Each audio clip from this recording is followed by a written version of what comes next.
Ohana is definitely an interesting pick, as the stats suggest. But here we go. Let's kick it off with Cloud in the top left-hand position as the yellow Terran. He's currently, as you said, winless in the North American Star League Season 4. And he's up against Zenio, who's currently sitting in the middle of the pack. So a win for him is going to definitely help out with really discriminating at that mid-high tier in the division. But really, Hyun is the one that controls everything. But Zenio is starting here in the bottom right-hand position. Cloud, who's been playing since Brood War, has just been in the scene for so long. It's just so hard to see him kind of struggle to keep up because there's so many good players in NASL now. It's every week you face a potential Code S level player in a Korean or a top foreigner. You know, it's just one of those very weird battles. Or it's one of those up and coming hot streak players like Masa that no one really knows about how you're supposed to prepare for him, and he just takes you on in a whirlwind. So it's a challenging league to play in, and Cloud, he's not by no means a bad player. In fact, I think he's picking Ohana because he's going to stick to more of his safe style of playing mech on this map because it's very good for that kind of push that Cloud wants to do. I want to see Cloud go back to seeing some of those early days success. That's about it. That'd be really nice. You know, he is a macro-oriented player, although what's been killing him, I think, in general, is just the fact that the game has actually offered a sort of like a point where macro is actually not becoming that big of a deal. That sounds kind of crazy, but it really has been coming down to army compositions, right? Like, we've seen battles won and lost with just single units that help out so instrumentally in these battles, whether it be infestors, whether it be ghosts, whether it be ravens. It really is coming down to the compositions, and I feel like Cloud, instead of actually focusing on compositions, he's actually just getting a ton of things. And he's saying, well, I'm just going to rely on having so many units that I can deal with everything. But I think StarCraft 2 lends itself to not being like that. Yeah. You know, you really have to respect the compositions and say, well, yeah, I do need to make X unit for Y unit, and I can't just make a bunch of Z units and expect to be fine. Basically, everyone can macro nowadays. Yes. Everyone's kind of figured out a big enough, an easy enough system where, you know, as long as you kind of stay on top of your injects, or you even provide macro hatcheries, macro gateways, you know, you can even do Tejas style of going up to like 10 racks, and then, you know, and then going for your third command center, and then being able to outproduce before your economy. You have all those availability as long as you have great engagements, great spots for your army to position, as well as, just like you said, Andre, composition, which is why I think Rain from SK Telecom is such a good Protoss player. His unit composition is just brilliant. And I had this discussion with Todd very extensively. I think, just like you said, Andre, it's about your army. The game is more about your army as opposed to the full-out macro-micro that Brood War was, and I think Cloud can't be so careless. There's moments in game number 1 or game number 2 where it seems like he throws away the Hellion, just like you said, or you know, he's a little bit not paying attention to his army enough, and just like that, if you get caught by fungals, it's over. Yeah, and you know, I feel like that's why Warcraft 3 players have actually been doing a lot better in StarCraft 2. Not even in our league, but I can say statistically that Warcraft 3 players have actually Stefano and Naniwa. Stefano, Naniwa, the Muslim, all these players have Hasuabs have been performing better than the Brood War players. Rotterdam. Where, you know, Brood War players would be people like, I don't know, QXC. MVP. Cloud. Yeah, MVP, he's awful. Guy's just bad. Nesty. MC. Nesty. No, but actually, is there any like super top Koreans that came from Warcraft 3? That like, because I feel like all the top Koreans come from a Brood War background. Like Hyun is really good. I mean, obviously Rain, Flash, all of them. MC. I know Zenio is from Warcraft 3. Violet was from Warcraft 3. Violet was also really good as well. Basically, the idea is a strong RTS background doesn't necessarily guarantee you success, but Warcraft 3, because of how the nature of like your need to micro so well, you need to really do everything correctly with how you control your units. That's right, and I feel like that actually influences the players quite substantially, and you can see at least the foreigners if you played Warcraft 3, you're actually doing a lot better in this game than if you played StarCraft Brood War, which is, can't believe we lost, but it's okay. I respect Warcraft 3. Ah, come on, the top Koreans are still Brood War players, man. That's what you got. That's what I'm talking about.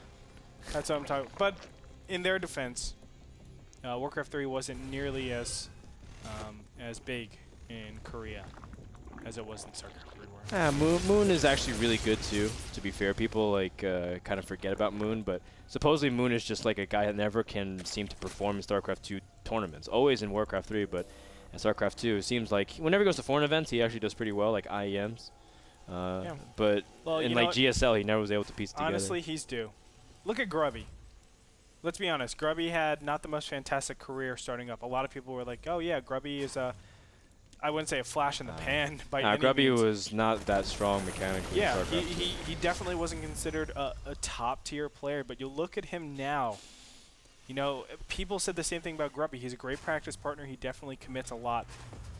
But now we see Grubby. Oh. Wait. Sorry, this Banshee almost died for. It was like basically didn't do anything. But sorry, I interrupted you. But now we see Grubby in a completely new light, and it's because of his training. His hard work has come to fruition, really. Yeah, I completely agree, and I think in the end, this game does require hard work unless your name is Stefano, who just has hard work and talent. Like, it's actually kind of ridiculous. Stefano didn't even really practice WCS Europe. He was hanging out with us at NASL, and he goes and wins the tournament. That's just kind of absurd. So we're now back to where we're at the beginning of where we kind of talked about the series, and let's talk a bit about Zenio and Cloud. And Zenio is a player that has been actually playing lots of Heart of the Swarm. He's been trying to see what Zerg can do in there, and Zenio was a guy that was practicing hard for a long time, and he was in Codes for a while. Now it's kind of fallen out, but you can still see, especially if you go in his first-person view, his mechanics are still very top-notch. It's just a couple of things, like you said, Andre. Maybe some of the way he engages, maybe some of his aggression, maybe sometimes a little bit careless. Like, you know, just like the small things. Like you see how he dealt with the Hellion harass, but I think Zenio still has a player with lots of potential. It's just, is he always just going to be a player that has lots of potential? I don't think so. I think Zenio is also very due for some sort of huge tournament breakout. We're going to see that right now if he can do it in NASL. I mean, he went to NASL Season 1 Finals, and that's it. We hadn't heard anything from him since. I mean, we've had him in every single season, but he hasn't been able to break out like he did in Season 1. So I'm looking forward to that. Right now, Cloud is doing pretty much the same build he... Wow, hiccups. Pretty much the same build he did in the first game. Yep. Obviously, he saw success with Bio, and he said, all right, let's do Bio again. And again, we have Zenio going for Spire Tech. And Frodan, I said this multiple times, I don't like this. You know, I had actually a long talk with Spanishiwa. We talked about this and how Zergling, Baneling, Muta is still decent, but I was saying when it comes down to it, Spanishiwa, I still don't like it. I mean, it was very effective back when like Marine King was really trying to, you know, get the Marine poke early out to force a cancel on the third, and then you realize Bio was becoming a big thing, especially on maps like Cloud Kingdom, and so they had no AoE, and then as a result, they just overran them. Like, Banelings would just kill everything. You can have the best splits in the world, but if you just don't have enough volume of units, you wouldn't be able to handle it. So then Terran started opening up more Hellion base, you know, and then started having Banshees to control the maps, scouting and being able to attack, deny the third that way. But then you see kind of a resurgence of Mutas in that regard to try to answer the Banshees, but I think Zenio, just like you said, is really committing to this a little bit too hard relative to what he's seen in game number 1. Cloud going again for that very, very early pre-2-2 poke. And I think if Zenio is not careful, we might just see the same repeat for game number 1. I love this poke, by the way, Frodan. This is so, so nice. And he was able to skirt around all the vision of Zenio. And this is going to come as a complete surprise if he can set up in time. And he is set up. Okay, so I think this... you know it's going to be tough. Zenio does have a ton of units, and he's doing it right. If he goes to a counterattack, I don't think defending against this is going to be too profitable.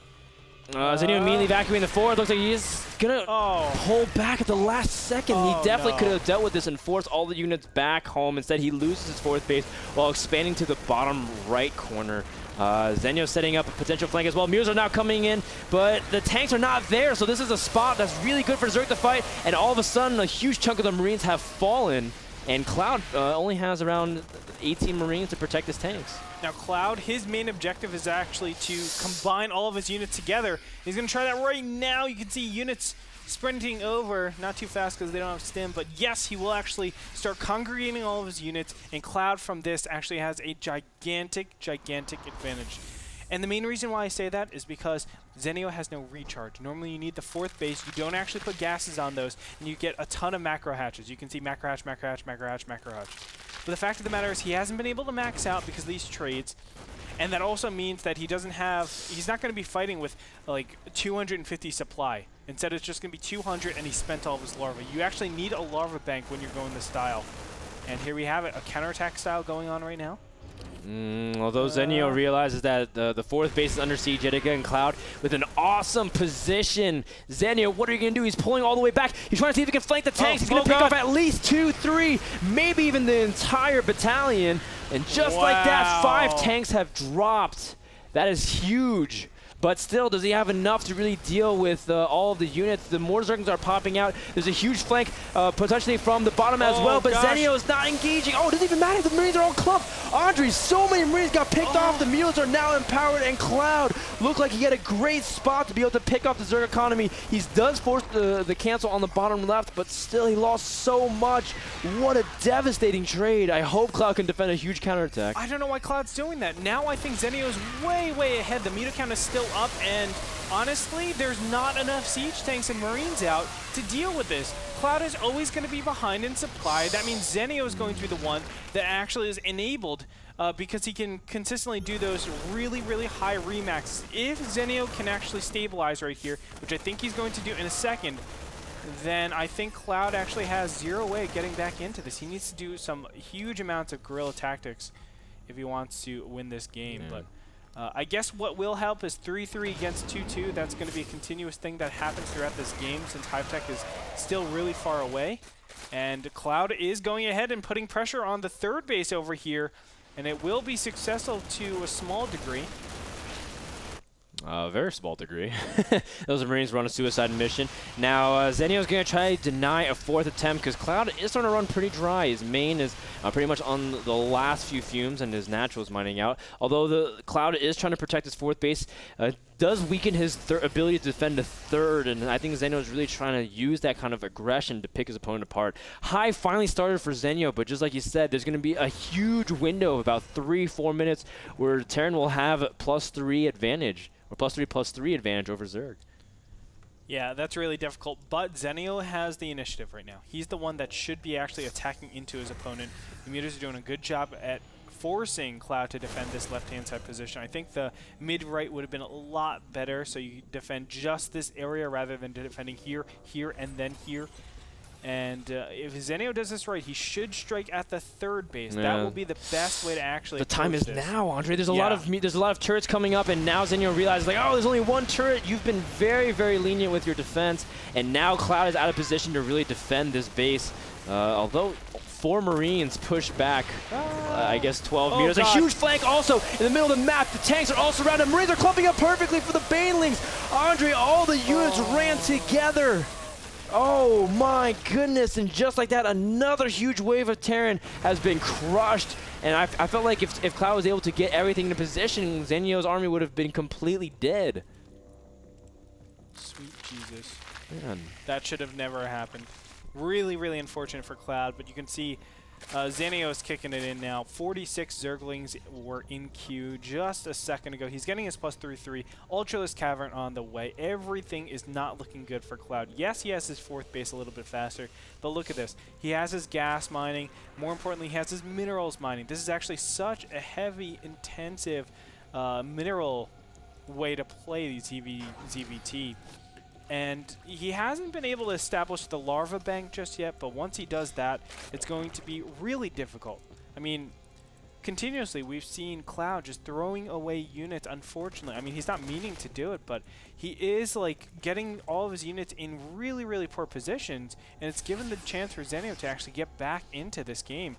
I felt like Zenio was at one point pretty far behind, but now all of a sudden, I mean, it looks so difficult for Cloud to even remotely show a blip of aggression on this game. And more reinforcements. The wall goes up. Zenio will have to back off, but That means no reinforcements. This fourth base again, just under siege. Cloud doing a good job denying it. Cloud is flying one command center to the middle of the map. I guess it was a misrallied command center. Just scouting, man. Just scout. He's just scouting. Scouting, float your building. He forgot his +2 building armor. He's like, all right, let's base trade, and send his command center in the middle of the map. Uh-oh. Don't commit to that. Okay. So Ultras are on the way out, but still no Cloud. These Marines clearly have not gotten the memo that the other Marines died at a big Zergling attack. Actually, a run by is very severe. Cloud's bringing back all of his units.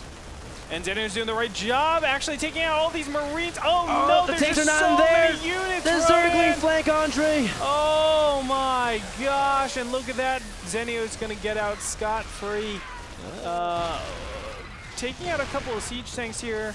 No, that's huge. These Marines don't have anything really to deal with more banelings, and especially Ultralists that are now starting to pop out with the Carapace. Oh, Zenio has to be very careful. These Mutalists have brought him a lot of utility. There's only about 10 left, but still doesn't really even matter because now the big heavy hitters are out. The Ultralists can get into position. If Zenio can be able to get there in time to defend, there's still lots of Marines with 3-3, which makes him a scary army. But Zenio, if he can crush this army, Cloud is going to be in big trouble. Mutalists are coming for the left flank. Banelings are rolling in. Good splits from Cloud. It looks like the Ultras are going to have to back off, and the third base has successfully died. The supplies are still very even. Cloud still playing a very strong macro-based game. Just needs to pick up a couple of better engagements.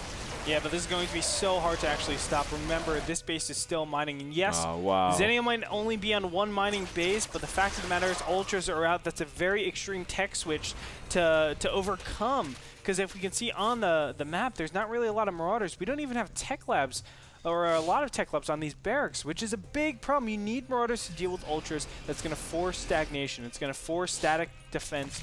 And when you get to that position, when Zerg are able to have a lot of time to start to prepare for their next tech switch, that's the big problem. You need to keep up with this aggression. You need to keep up with your opponent's tech. And really, Cloud can't do that. And oh my god, the unit's being so far out of position. I feel like the Planetary Fortress should be targeted down right now. Go over there right now, Zenio. That would be like the #1 thing to do here. But look at this. So many infestors there as well.